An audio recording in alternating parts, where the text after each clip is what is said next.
अस्सलाम वालेकुम। सीखो सब कुछ में खुशामदीद। दोस्तों, आज हम टॉप 5 टिप्स एंड ट्रिक्स का यूज करना सीखेंगे माइक्रोसॉफ्ट एक्सेल में। आइए जानते हैं ये टॉप 5 टिप्स एंड ट्रिक्स क्या है। इस वक्त मैं कुछ कॉलम्स और रॉस को सिलेक्ट कर लेता हूँ और यहाँ मुझे कुछ रैंडम नंबर जनरेट करना है। तो रैंडम नंबर जनरेट करने के लिए मैं फंक्शन यूज करूंगा RAND is equal to RAND।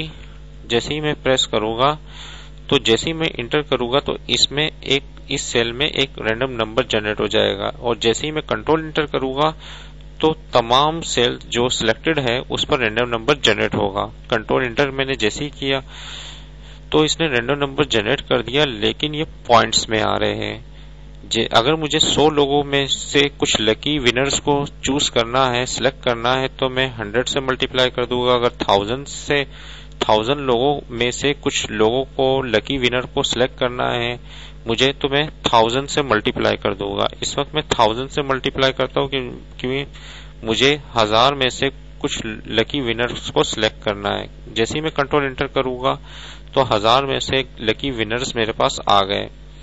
इसको मैं जो इशारे के बाद पॉइंट्स के बाद जो वैल्यू है मैं उसको खत्म कर दूंगा, तो मुझे अंदाजा हो जाएगा कि 1000 में से ये लकी विनर्स है। देखिए कितना जबरदस्त यूज है RAND का कुरानंदाजी करने के लिए। आप इसको यूज कर सकते हैं। इसके बाद ऑप्शन है क्विक टोटल का।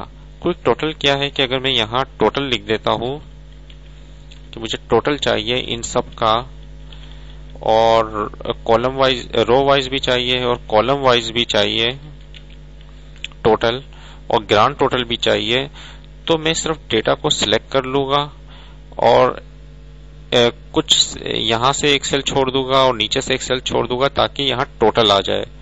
तो जैसे ही मैं ऑटो सम पर क्लिक करूंगा तो ये टोटल क्विकली इंसर्ट हो जाएगा। इसने सबका टोटल कर दिया। आप देख सकते हैं कि इसने रो वाइज भी टोटल कर दिया और कॉलम वाइज भी टोटल कर दिया और ग्रांड टोटल भी कर दिया। तो देखो कितना जबरदस्त ऑप्शन है ऑटो सम का क्विक टोटल करने के लिए। जबकि आप Alt E=2 का भी यूज कर सकते हैं ऑटो सम के लिए। Alt प्रेस कर E=2 दबा दे तो भी ऑटो सम यूज हो जाएगा।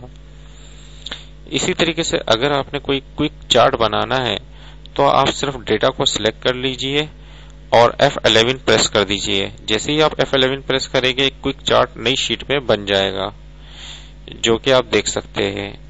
इसी तरीके से अगर आपने इसी शीट में क्विक चार्ट बनाना है तो Alt F1 प्रेस कर दे तो इसी शीट में क्विक चार्ट बन जाएगा। इसको भी मैं डिलीट कर देता हूं। इसके अलावा आपने अगर कोई इंसर्ट डेट यानी कि कोई भी करंट डेट इंसर्ट करनी है तो करंट डेट इंसर्ट करने के लिए कंट्रोल सेमीकोलन जैसे ही प्रेस करेंगे तो जो डेट होगी आज की वो आ जाएगी। इसी तरीके से अगर आपने टाइम इंसर्ट करना है, जो कि इस वक्त टाइम क्या हुआ है, कंट्रोल शिफ्ट सेमीकोलन जैसे ही प्रेस करेंगे तो टाइम इंसर्ट हो जाएगा। देखिए दोस्तों कितनी जबरदस्त 5 टिप्स है। इनको आप अपने एक्सेल की शीट में यूज कर काफी अच्छा रिजल्ट्स निकाल सकते हैं। उम्मीद है कि ये वीडियो आपको बहुत पसंद आई होगी। लाइक और सब्सक्राइब करना मत भूलिएगा।